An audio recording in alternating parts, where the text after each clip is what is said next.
Hey, Pete, welcome to the His and Her Money Show. Well, thank you for having me. It's a pleasure to be here. Super glad to have you here, man. We've been compadres for a long time, running the same circles for a little bit, but haven't gotten a chance to connect one-on-one until now. So we're super excited for you to be here to share your journey and to share your wisdom with our audience today. But for those who are being introduced to you for the very first time, let them know who you are and what you're all about. Yeah. Well, thank you. And I don't know if you've ever heard this or not, but you're not actually friends with anybody until you podcast with them. That's Okay, what I'll they take say. that. I'll take that. Wise people somewhere said that. No. So, hi, my name is Pete. I run a podcast as well called the Do You Even Blog podcast. Yes, it's a podcast about blogging and about podcasting, about digital marketing, and also a little bit about personal finance. Having been in the personal finance community for several years myself before I did this. So that's me. I'm a full-time blogger and podcaster for a little over 3 years now. So we're here talking today on this episode about podcasting. If you've ever had it in your mind to do one, or if you currently have one, how to do it better. So help us understand how you even came to be in the podcasting world. What made you have the spark in your head to say, hey, maybe I should start a podcast? So I actually owe this over a decade ago. I think it was 2009. Some friends from college reached out to me. I was in grad school. I was actually living with my parents' house, broke, credit card debt. I mean, the whole 9 yards, the typical bad financial situation, by the way. My friends reached out and they're like, hey, you want to help us start a podcast? And I'm like, a pod? What? I don't understand what that is, but I'm in. I like it. I'm super bored in grad school.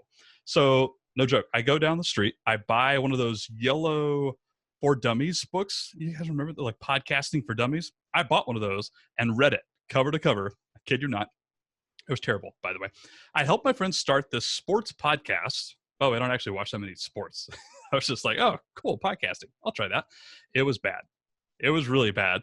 But that's like the first seed that was planted. Now, we stopped, thankfully. It was bad.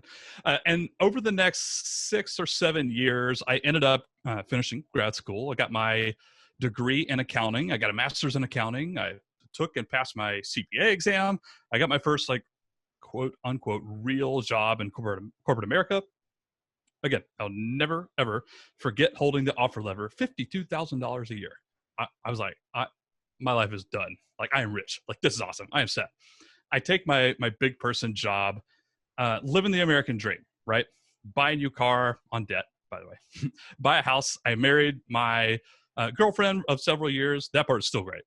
The house is gone. The car is gone, but the wife is still there. And by all accounts, just like living the American dream. I got a good job. They're giving me promotions. It's accounting, so it's pretty easy, straightforward work and yada, yada. Well, you probably heard this story before. Like I got a little bored and it wasn't really fulfilling. And I'm looking to like, start side hustles and blogs or just anything that will like give me a sense of purpose or, something to do in my spare time. Like I was just totally bored with my career and I wanted to work for myself. I didn't want to do this. By the way, I lived in Atlanta to a little over 2 hours of commuting, like every single day. I listened to a lot of podcasts. It was just terrible. I wanted out. So one more piece of context in this time period from like 2009 to up until like 2016, I started over 50, like probably like 57 to 60 blogs and online businesses. I mean, every topic you can imagine, personal diary stuff, personal finance. I tried to get into like real estate and started some other businesses. And I'm just trying to like build something that makes me some income. I want to make some side hustle cash and eventually let me quit the corporate accounting job. So I'm starting all this stuff, over 50 of them. Most of them were colossal failures, but I did all that over the years. That's an important piece of context. So 2016, I'm like, I'm done. I'm talking to my wife. I'm like, I'm done with this accounting job. I got to get out. And so she's like, okay, fine, but you got to make it happen. So I end up taking a job with a startup who's going to pay me salary, benefits, but I only have to work part-time. So in my head, I'm like, this is awesome. This is so cool. I'm going to do some side hustle stuff. I'm still going to get the paycheck, right? And only have to work 20 hours a week there. I could spend time elsewhere. It's going to be sweet. So my wife and 2 kids, we sell our house. We move. This is what we wanted to do anyways. We wanted to move. We wanted to get out of Atlanta. we moved, sold the house, moved into my grandmother's vacant house. She didn't live there, but her house was open. We just kind of like stored our stuff there. I start this new job. It's awesome. I'm looking at doing side hustles. I get one paycheck and then I'm laid off. They're like, bro, we love the way you work, but we don't have any money. So at this point, my wife had left her work. I had quit my job. So we had zero incomes. We had 2 kids. We were basically not squatting, like really bad squatting, but we're living in my grandmother's house with absolutely nothing to do. So that's actually when the podcast was born. My wife and I had this conversation like, okay, do we go back to a big city? Do I go back to the like corporate accounting thing? I don't actually want to do that. I like where we are now. Like I like this town. This is where my family's at. Our friends are here. Or maybe I could try this full-time entrepreneurship thing. Just maybe, just for a couple of months to see if I can make something viable, make something work, and then, we can figure things out. So luckily, we talk about an emergency fund in personal finance, but I swear, if we did not have that emergency fund, I would not have a podcast now. I would not have a career right now outside of accounting. I would have had to go on back and get that job. We did have an emergency fund, and that's what we lived off of for a year. Just want to throw that out there. So at this point, I'm like freaking out. I'm like, I got to make money. I want to do this full-time entrepreneurship thing. Okay, I'm getting back into blogging. What can I do? What can I do? What can I do? And so I actually reached out to several people as well in personal finance. Leaf, Michelle Schroeder-Gardner, Bobby Hoyt from Millennium. I mean, just a ton of like personal finance bloggers that I know that were all doing really well financially. And I sent them emails. I'm like typing away. I'm like, please, can I call you? Can we Skype? I need to figure out how to make money on the internet. Like I need to do it fast. Like, can I Skype with you, please? And thank heavens, most of these people were like, yeah, that's no problem. Like, let's call it next week. I did that and I recorded it. I asked them, of course, like, hey, can I record our conversation? They're like, yeah, sure, no problem. And I loved it. I got off the first interview. The first interview was actually with Bobby, and I got done. I hung up the Skype call, and I'm like, that was so much fun. I can't even believe how much I learned from that right there. That was incredible. So I did it again and again. And at this point, I'm like, this is what I want to be doing. I love this. It was really just podcasting. Somebody said like, oh, you should release that. That's called a podcast. I was like, oh yeah, I remember that. I started a podcast back in 2009. It was absolutely terrible. So I tried it again, and truth be told, that was the very beginning of Do Even Blog. That was June 1, 2017. So at the time of this recording, just about 3 years ago, and somehow figured out to make that my full-time career. Nice. Now, I don't want to move forward until we go back into your story there. You said you tried over 50 things, right? Talk about the mindset, because some people are in your shoes. They may didn't do 50 things. Maybe they tried 5 things that didn't work, but they feel defeated. They feel like, well, I tried this online thing. It didn't work out. I'm going to have to figure something else out. Talk about the mindset that's needed to go through the ups and downs that you went through and still pursue the pursuit of finding what your thing actually is. Yeah. That's actually a really great and complicated question for me personally. So something I've always struggled with is patience. If my wife were here, she's not here, but if my wife were here, she could attest to that. And so for me, I was looking for that quick cash. I was like, I'm going to be an entrepreneur. I'm going to have a startup. I'm going to build that Pat Flynn $150,000 a month online business. Like that's going to be me. And it's going to happen in like 2 months, which is ludicrous for anybody who's been doing this for a hot minute. It's actually a little bit more difficult than that. And it can take some time, but I was like, quick cash. And when something didn't quite work out after a week or 2 weeks or a month, or even like 3 to 6 months, I was like, I don't think this is the thing. And so I would completely scrap it and go start something new. Now, sometimes that can be a good thing, but when I say completely scrap it, I mean, I really did. Like I just stopped working on this business altogether or this project altogether. And truth be told, this is going to lead to your actual question. All those blogs and online businesses, they weren't in the digital marketing space, which is what I'm currently in. I help people build businesses. I help people with their marketing and blogging and podcasting. It wasn't in that space. It was in everything else. And all throughout those blogs, the thing I liked the most was actually blogging. I didn't want to be that guy. There were already enough John Lee Dumases and Amy Porterfields and Seth Godins and Pat Flynn's. Those people already existed. I was like, they don't need Pete McPherson to start talking about podcasting or blogging. And so I didn't let myself do it. I was like, I'm going to go into a different topic, a different niche, a different industry. And when I got laid off, like I said, there were some tears trying to figure out what to do next. And there was some wine that was had for sure. I eventually got a little fed up with myself, and I'm like, this is after I interviewed those like first couple of bloggers there, and I loved it so much. I was like, screw it. I'm just going to do it. I want to talk about blogging, and I want to talk about podcasting, and I want to talk about building online businesses. And your question was about the ups and downs and the mindset shift there. I don't want to be like that motivational guy that says like, follow your passion, follow your dream or whatnot. But truth be told, for me, that was the only way to persist when things got hard. And things did get hard, by the way. Do Even Blog was not like an overnight success. There were lots of times when I felt like quitting, but truth be told, it was my passion for this that allowed me to persist until it started to work. Now, I don't want to assume, because we're talking about podcasts here, and I'm a podcast connoisseur for many, many years, that everybody's got the same knowledge base that I do. So what is a podcast, and who is a good fit for becoming a podcaster? Ooh, that's a great question. There's a bunch of technical ways to explain podcasting, and I'm going to be completely honest with you. I don't know, and I don't care. All I really care about is podcast is audio content, much like the radio, NPR, or Spotify, listening to music there, or anywhere you would listen to music or spoken word or radio in a evergreen format. Evergreen meaning I can listen to podcasts that were produced today, yesterday, the month before, several years back. I can go back in archives. They're designed to be one-off pieces of content. One-off meaning this podcast is going to be like an hour long or 30 minutes long or whatever. And it'll just be there. Now it's out in the internet land. So that's all it is. It's just audio content that you can listen to on a podcast player. Apple Podcast, Spotify, Google Podcast. There's a ton of ways you can actually listen to a podcast. The second part of your question, knowing who wants to start a podcast, there are two main people.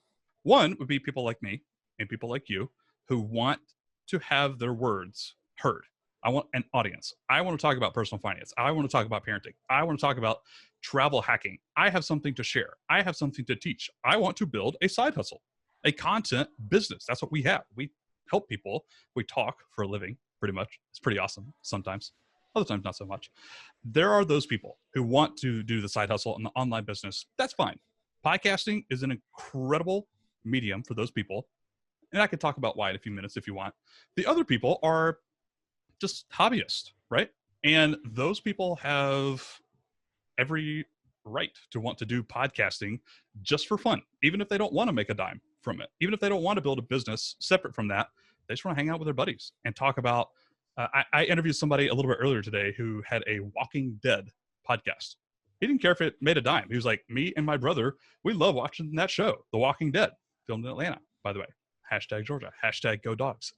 But you know, it's really for anybody who has an interest in dabbling in that audio production, business or otherwise. Yeah, I love what you said there, because it's good for those who are entrepreneurial, those maybe who have a bent toward ministry, those who have just something that they want people to hear. Like you said, I have something to say and I want people to be able to hear it. Podcasting is a great medium, and it can also be a way, a hobby, an outlet to talk about something that you're passionate about, not necessarily looking to make a business out of it. But again, you feel like what you have to say or your thoughts or your opinions could be of entertainment or of value to someone in the sense of building knowledge. And so it's a great medium to do that as well. Can I chime in with something? I still have the screenshot on my computer. I'm like 5 computers since I started. I keep buying computers unnecessarily, but I keep this one screenshot of the very first listener email I ever got for Do You Even Blog. And the reason I saved that, it should be pretty obvious, but there is no other feeling of satisfaction knowing that you put something out into the world. And this doesn't just apply to podcasts. This could be any sort of content that you create, even on Facebook or Twitter for that matter. You put something out into the world that impacted somebody else's life. Oh my gosh, that first email, it wasn't like glowing. I didn't like save somebody's marriage. No, it was just like some very kind words that somebody took action on and changed something in their life. And I was like, oh, this is incredible. Like I took a screenshot. I keep saving it. I look at it like once a month. It's a very cool feeling. I just wanted to chime in with that. That's real. That's real. For the entrepreneur, though, I was checking something out not too long ago, where the big news in the podcast world is one of the biggest podcasts in the world, the Joe Rogan Show, recently did a deal with Spotify to take all of his content, the audio and the video, and put it exclusively on Spotify for $100 million. Yeah. $100 million. Now, Joe Rogan is 11 years into the game. His shows are 2 hours plus. He has every A-list person in the world wants to be on his show, but it didn't start that way, but he's there now. But the context of me bringing that up is this is not going away. I think people thought podcasts would be this fluke thing, that is just a trend that will soon dissipate, and it's only growing. Ty and I are at year 5, almost 6 of this, and it has done nothing but grow and expand. So talk to the potential from your vantage point. You've done, you listen to podcasts, you've done the research, you've been in the weeds of the minutia of everything technical and practical around podcasts. How big can this thing get? So I'm about to impress you with my numbers that I memorize, because I love these numbers. I'm such a nerd when it comes to this stuff. So according to OptinMonster research on blogging, as of 5 months ago, December 2019, there are over 500 million active blogs on the internet, 500 million plus. In 2020, there are going to be 37 million bloggers. First of all, those numbers are absurd. That's a lot. What about YouTube channels? There are over 31 million YouTube channels, active YouTube channels, not like the ones that got deleted because they're like super old, but you could actually go find on YouTube. 31 million. How many podcasts are we at? We just hit 1 million. We just hit 1 million. That's kind of crazy to think about. And even more impressive, I don't know if you know this, July last year, 2019, at the time of this recording, the big news was, podcasts just hit 700,000 shows on Apple Podcasts. 700,000. It took from like the mid 2000s, like 2003, 2006 or whatever, when podcasts were kind of starting to become a thing, all the way up to mid 2019 to get to 700,000 shows. And from that point, it took about 7 months, less than 7 months, to go to 1.1 million. That's how fast podcasts are growing. It's absolutely absurd. At this point in time, 55% of Americans listen to podcasts. 3 years ago, that number was in the low 40s.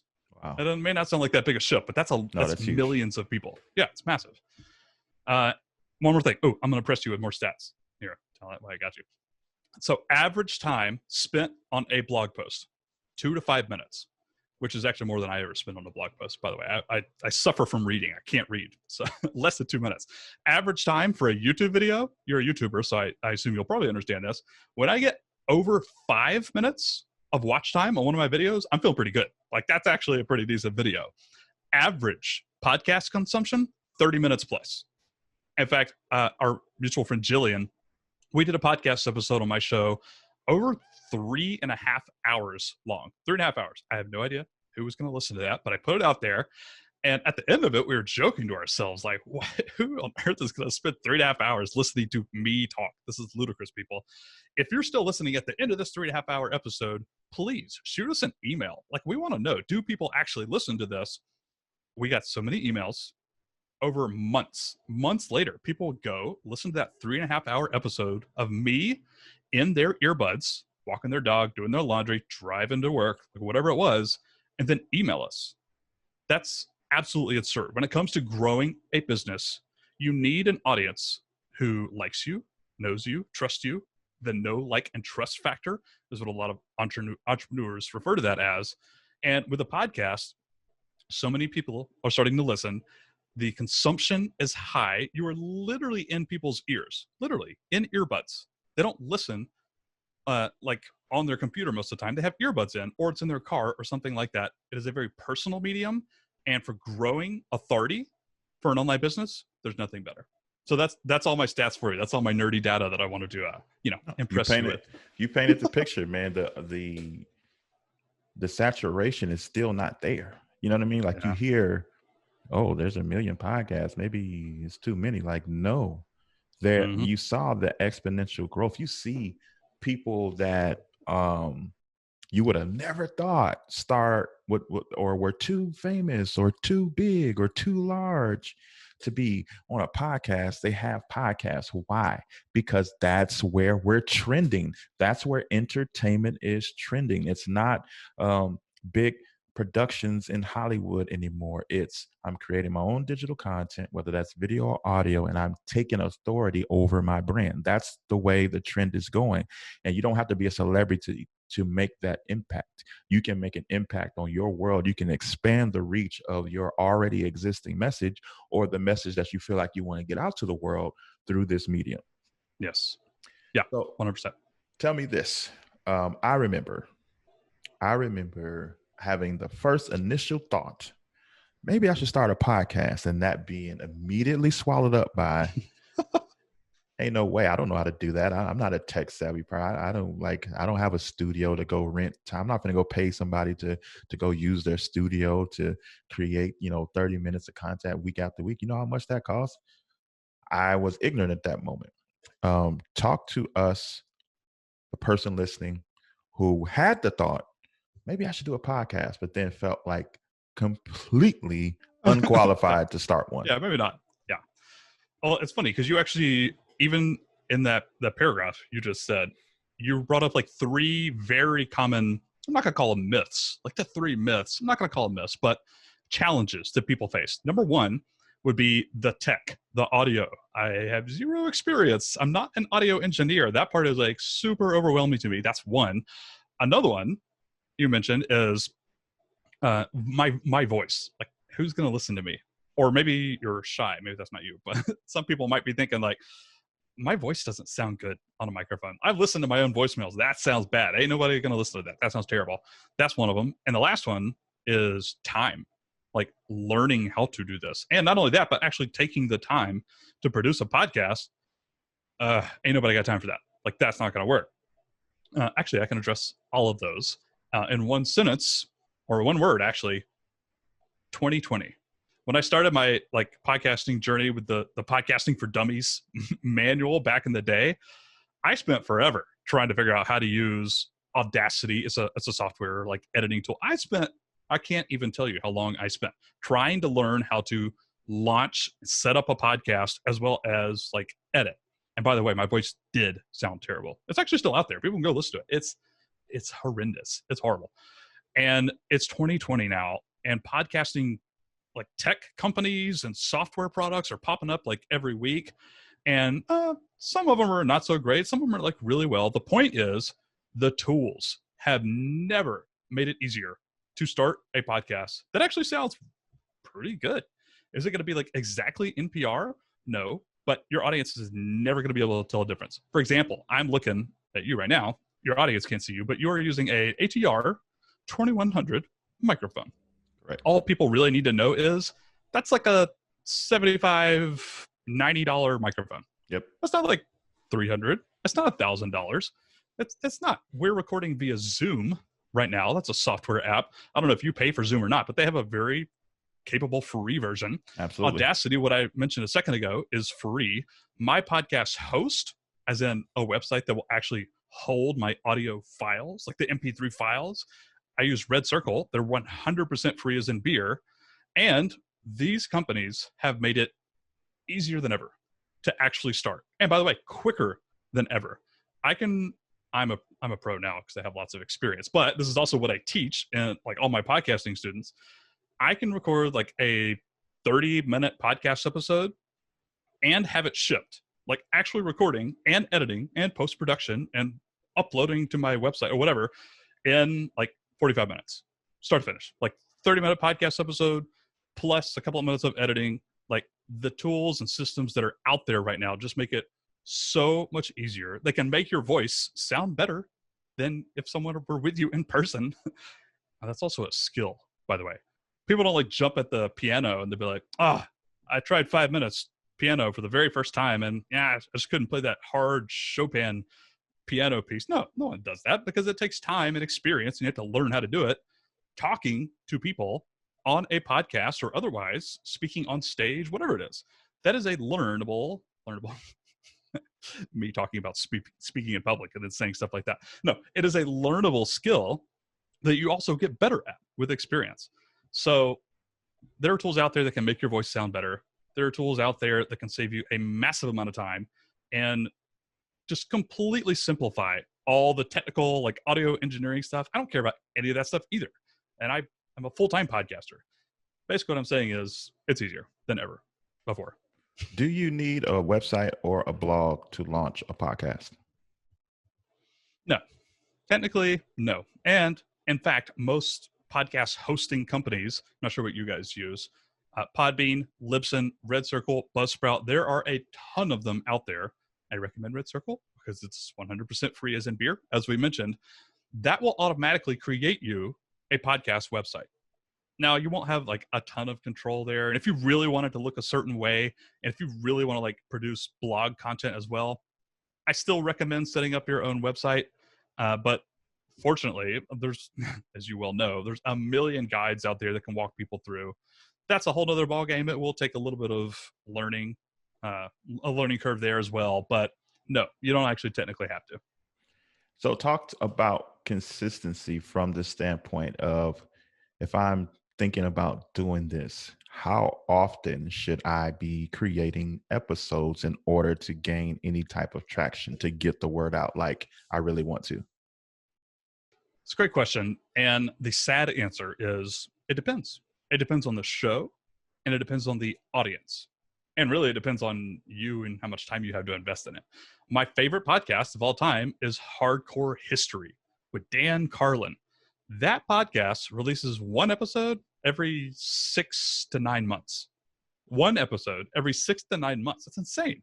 But it also gets millions and millions of downloads because it's amazing. I don't care how, by the way, if he released one every day, I would listen to it every day. But I'm still going to listen to it. I am subscribed. I look for it every single time I open my podcast player. There are other shows that are daily. They're maybe like a little bit shorter. Maybe not like Joe Rogan's. Joe Rogan's is like almost daily, and like you said, like 2.5 hours.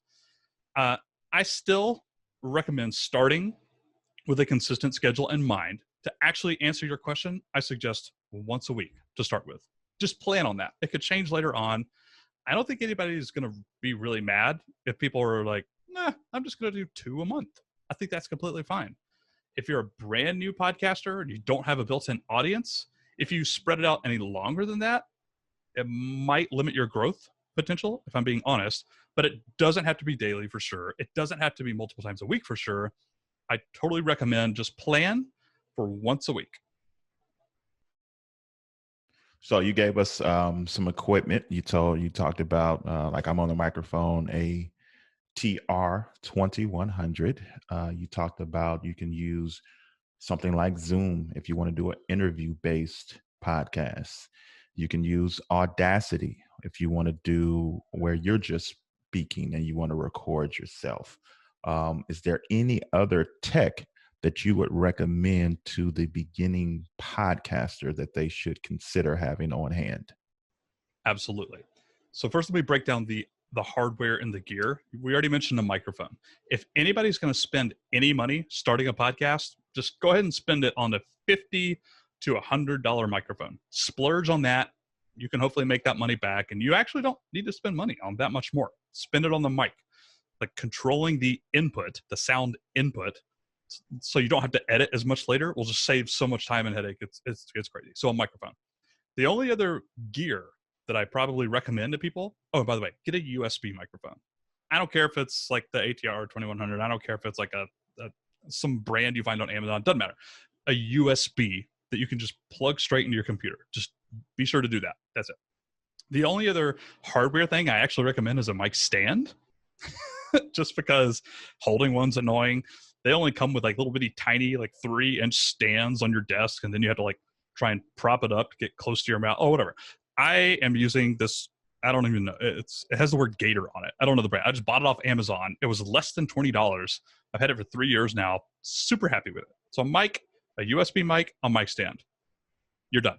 Stop. You have my permission to not spend money on the fancy XLR stuff unless you really want to. The audio interfaces, the acoustic sound, but no, stop. You're done. That's all you need. On the software side, I'm about to blow people's minds who are actually going to start a podcast. There are some tools out there. I'm going to name two. Auphonic. It's a fancy word. A-U-P-H, Auphonic. P-H-O-N-I-C. Yeah, there you go. Auphonic.com is a free to start with. They have some paid plans, but most people only use the free plan. It is a post-production tool. Like you'll record some audio on your computer, like you said, just like straight into Audacity or GarageBand if you're on a Mac. That's great. Both of those are free. And you're pretty much just like upload it to Auphonic and it spits it back better. That's done. It doesn't sound like, it's not going to be as good as like a professional podcast editor over there at NPR Studios, but it's going to get you like 90% of the way. And for most audiences, no one cares past that. It's fine. So you got your raw audio. You can also do some more stuff if you feel like diving in and spending extra time there, but you actually don't have to. Auphonic.com. Fixmylevels.com is another one that kind of does the same thing. I think theirs isn't free. Hold your horses. It's $2 a month. I pay $2 a month for it. It's crazy to me. But you pretty much just like upload, not bad audio, but you upload your raw audio and it sends it back sounding way better. Other than that, that's pretty much it. Legal & General America is a leader in low-cost, high-quality life insurance. For nearly 70 years, Legal & General America has been providing financial protection to over 1.3 million families and businesses. LGA makes understanding and applying for life insurance easy. And agents are standing by to help you find the best coverage to fit your family's needs.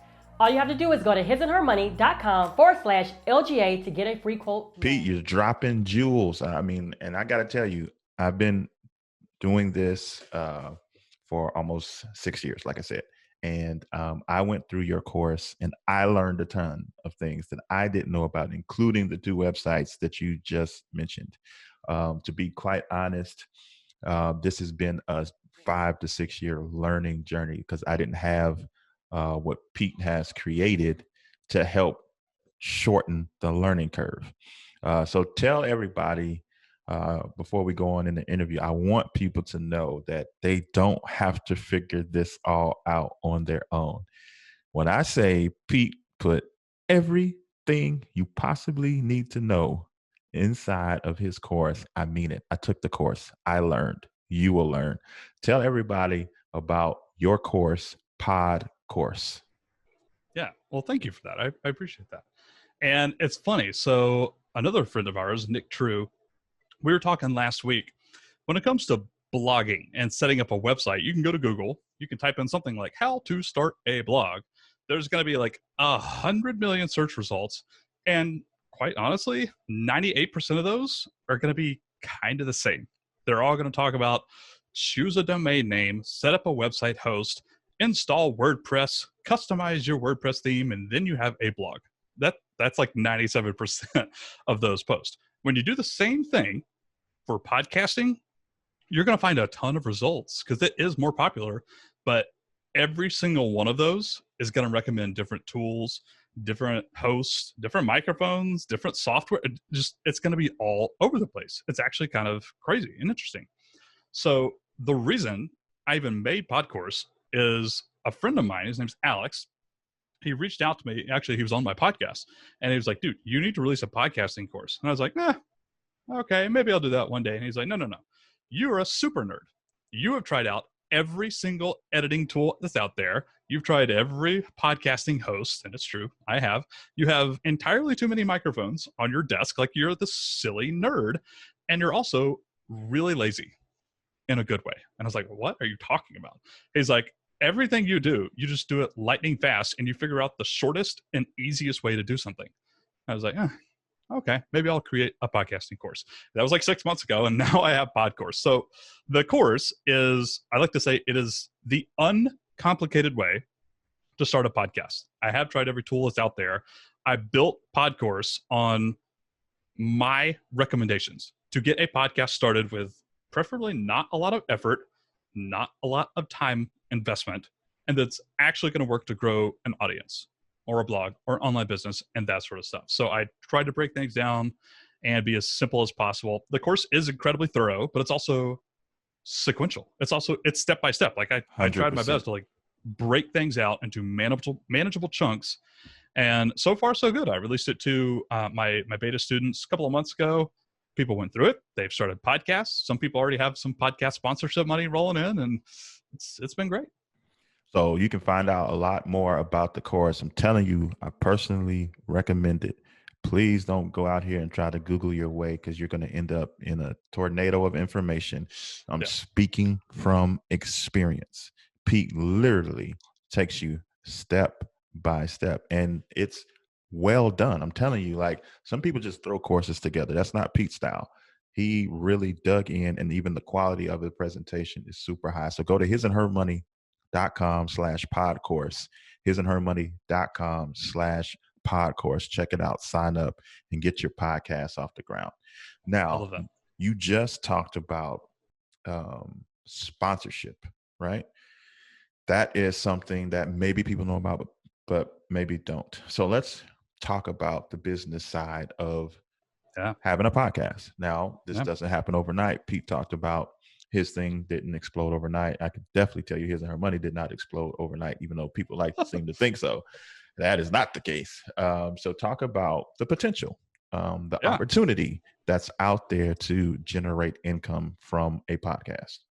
Totally. There are two ways, very broadly speaking. One is like make money directly from the podcast. Sponsorship. That's the big one that everybody kind of knows. You read an advertisement out on your podcast and brands and companies will pay you money for it. Those are great. I like those. We'll come back to that in just a second.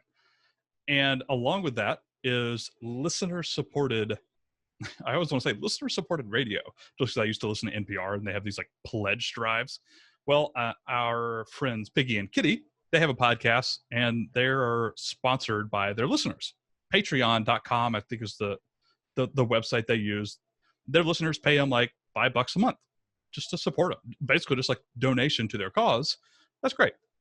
The other side of that, and one that I actually think is way more upside in the money-making revenue, is launching your own products or affiliate marketing or opening up a membership or getting freelance clients. Just building a business with the podcast. Let me give you some examples because some people are like, not really sure what's going on there. There's a guy also in the FinCon community. His name's Josh Elledge. And that guy makes like $250,000 a year from his business. And how he gets clients is he reaches out to them first to be on his podcast. And he's completely honest with this. He's like, this is how I get my paying clients. I have them on the podcast. His podcast drives his entire $250,000 business. That's insane to me.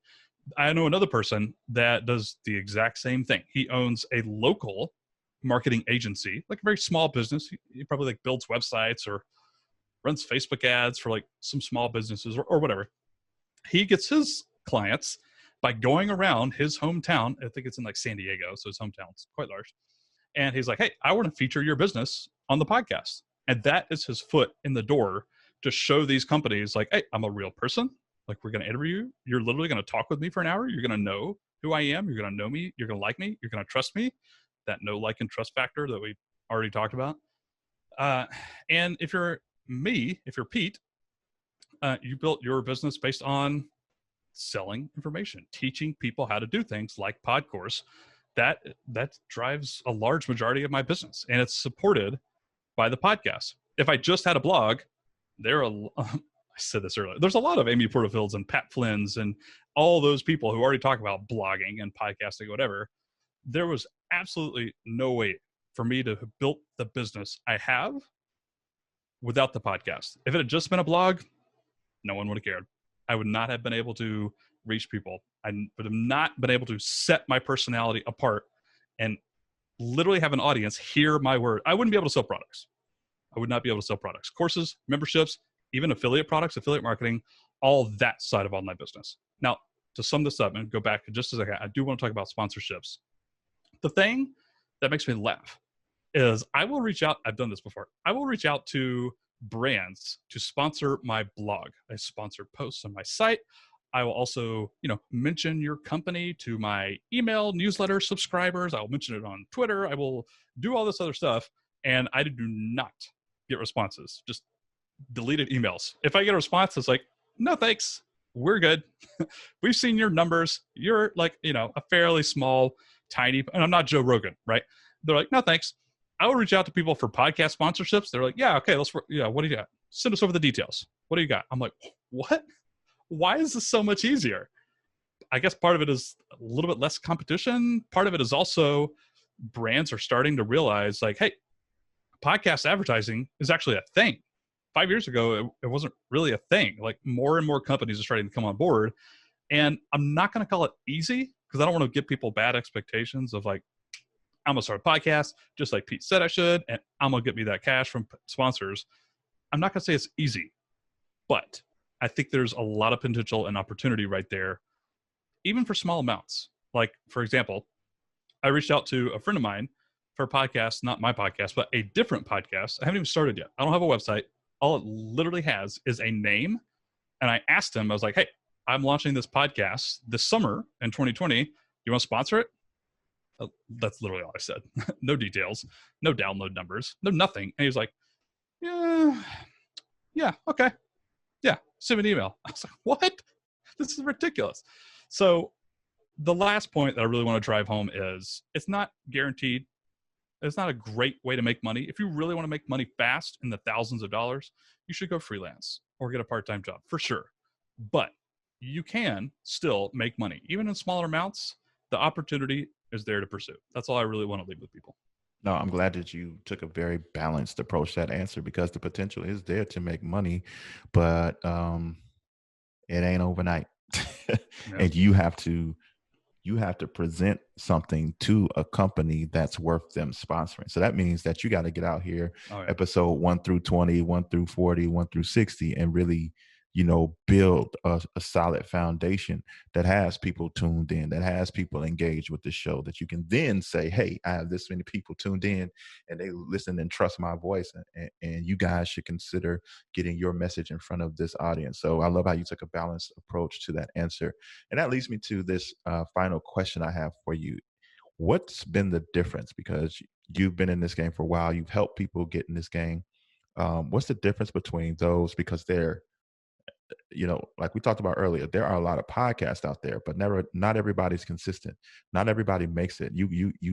I had a friend that was considering a podcast and threw a name at me. And so I said, let me see if there's already a show with that name. And there were like 3, but they would have like 5 episodes that they did back in 2016. And so they gave up.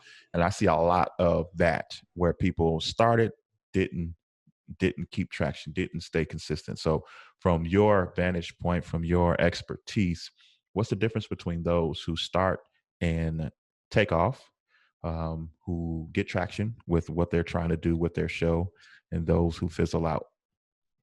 I have 3 fairly short answers. I'm kind of long-winded if people can't tolerate, so I'll try and make them short answers. The first one is very hard and fast and practical. I hereby forbid people to launch their podcast before they have 7 shows recorded in the bank. You don't have to release all 7 episodes at the same time, but even by releasing, let's say like 3, a bunch of people say this, like when you first launch your podcast, go ahead and release like 3 episodes. That's fine. Let's say 3. You now have a month ahead. Our friend Steve Stewart, he says the average podcast only makes it to 7 episodes, like before they stop, before they quit. Like the podcast graveyard that you were referring to. First of all, that's sad. Second of all, I don't want anybody to launch without getting those 7, period. You're not allowed to release your very first episode until you have 7 recorded. The reason is it is going to take you that long just to kind of figure out how to talk to a microphone. It's going to take you that long to even kind of get like a little workflow of editing and production where it's not taking you hours and hours. And maybe people should go buy Podcourse so you can do it even faster. But it's going to take you a little bit of time to figure out how to make it a fun thing. It just is. It's going to take a while. So that's number 1. Number 2, again, I'm not going to be like, follow your passion. However, starting a podcast with something on a topic that you're interested in, you won't shut up about. If your friends tell you, like, I wish Pete talked less about parakeets, that's a pretty good sign that you should start a podcast on parakeets. Something that you can talk about repeatedly and that actually fires you up a little bit, excites you a little bit. That always helps. Follow your passion. And number 3, I gotta be honest with you, I completely forgot. I had a third answer in my head. I completely forgot what it was. No joke. It's all good. Podcasting. I think those first 2 were enough to get people in the right mindset. Now, again, you have a course that gets people started. You got it? I did. I remembered it. Go. Number 3. Okay. Number 3, a topic is not enough. A lot of people, especially those that don't have an existing audience, they're like, I want to start a personal finance podcast. I want to start a parenting podcast. And then they kind of jump in. They're like, got some ideas, and they start recording. A topic is not enough. You need a show. What I mean by that is, if you go check out, I don't know, This American Life, that's an NPR show and podcast, it is a very, not strict, but it's a very specific format. There are segments of the show. There's like an intro, and then there is a live read, and then there is like a guest introduction, and then there is an interview, and then there is, I don't know, a funny joke segment or something. Stacking Benjamins is another personal finance podcast out there. They have like 20 different segments in one 2-hour show. It's a very specific format. It's thought out.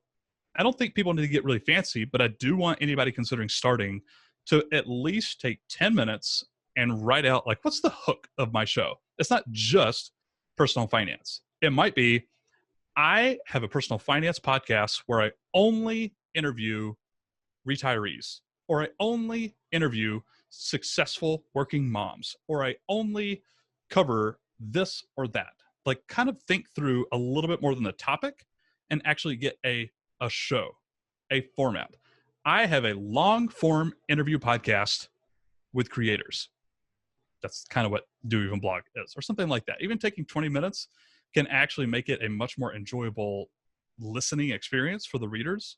Your question was like, what sets people apart? That's part of it. Like, actually having a format and actually having a show, not just a topic you want to talk about. That was number 3. You know, and I said that was my final question, but it actually made me think about one more, because when I gave the example, I was searching for a friend names. When someone has a name idea and they do a search, say in Apple Podcasts, and there are 3 shows with that name already, do I scrap that name? Do I come up with another name? Or is it a big deal that somebody else has a show with that name? Talk about the coming up, because you do a brilliant job in the course talking about how to create the show, how to have the audience in mind, how to create format and structure. Before we get to that, we need a name, or maybe after that, we need a name. What's that process like in your mind? How should we go about figuring out a name and double checking to see if that's already in use, and what to do if it is? Yeah. I don't know. That's a hard one, because I feel like I'm the worst person to ask when it comes to this. And the reason is I'm very creative. I can make a list. Like, I'm starting a personal finance brand in the next couple of months. And I made a list of like 100 different names, 100. And I checked every single one of them. I think I used a website called instantdomainsearch.com. Instant Domain Search. It kind of shows results in real time. You just start typing in names and it'll show you the .com, .org, .net, all the other like domains that are available or not available. I think I just used that, and I can't decide. I don't know. I looked at a few for Podcourse that were taken, but they didn't really look substantial. I would say my honest answer to your question is do some Googling for like the name of your podcast or whatever that is. And if you see a few results, or if you see 1 or 2 in Apple Podcasts, I would say make a judgment call on how substantial those are. Like, are you actually going to be stealing someone else's stuff? Or is it one of those like Apple Podcast graveyard podcasts that we talked about, where their last episode was 2014 and there was only like 12 of them? Just do it. It's a fine. As long as you're not violating any copyright stuff, which no one is, I can almost guarantee you. I'm not your lawyer, but I can almost guarantee you'll be fine. Then go for it. But if it's like an existing business that's still producing content or sells something, I don't know. My opinion would probably be to get some other ideas. All right. So your pod course is at hisandhermoney.com/pod course. You mentioned it briefly earlier. Tell everybody what's in there, what they will learn once they sign up and enroll in your course. Yeah. I want to say like literally every step of the process. No. So we start off with the pre-launch stuff, like formulating the idea and actually coming up with the hook and actually, working through what is the intro going to sound like. That stuff makes the first time you actually get on a microphone and start recording so much easier. I'm terrified. The very first time I got on my mic to record a podcast, I was like, blah, blah, blah. I was like, oh, I'm supposed to say something now. I don't even know how to do that. So the first couple of modules kind of work through thinking through the show, getting a plan, getting a strategy, setting a schedule. The next couple of modules are quite literally finding your voice. That is like, how am I going to talk? How am I going to use my current strengths as a speaker, quiet and shy and reserved, or super energetic and like in your face? Like how to sound good on a microphone. That sounds a little corny, but I worked through some of that stuff. The next couple of modules are straight up like creating a podcast. We talk about some of the gear. We talk about how to, make your room podcast friendly. I'm doing the worst at this, by the way, because I have an air conditioning running 4.5 feet from my microphone, but luckily it's kind of quiet. And, recording and creating the show. The next section is on launching, how to get on Apple Podcasts, how to get in Spotify and Google Podcasts and all the other directories. There's a bajillion of them now, by the way. And also like when you should do it, what to do in order to launch my podcast and when to do it. There's some interesting stuff in there. I walk through everything like step by step. And after that, we talk about interviewing. We talk about, what else? Of course, we cover editing and post-production and the actual tools one needs. And then we kind of conclude with, okay, now what? Like how to grow the show.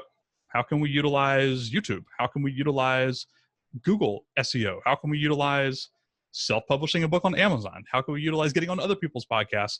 The last module really talks about growing downloads and growing an audience. So that's fairly sequential. I'm sure I missed a module or two. There's a lot of videos in there, but it pretty much walks through that entire process right there.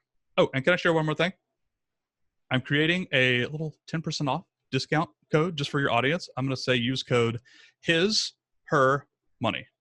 HISHERMONEY at checkout. I'll write this down and send it to you afterwards. And we'll have it in the show notes of this episode. Again, go to hisandhermoney.com/pod course and use the code HISHERMONEY. And again, if you're riding or if you're at the working out, it's in the show notes of this episode. The instructions are there. The link is there. The coupon code is there. We got you covered. No worries.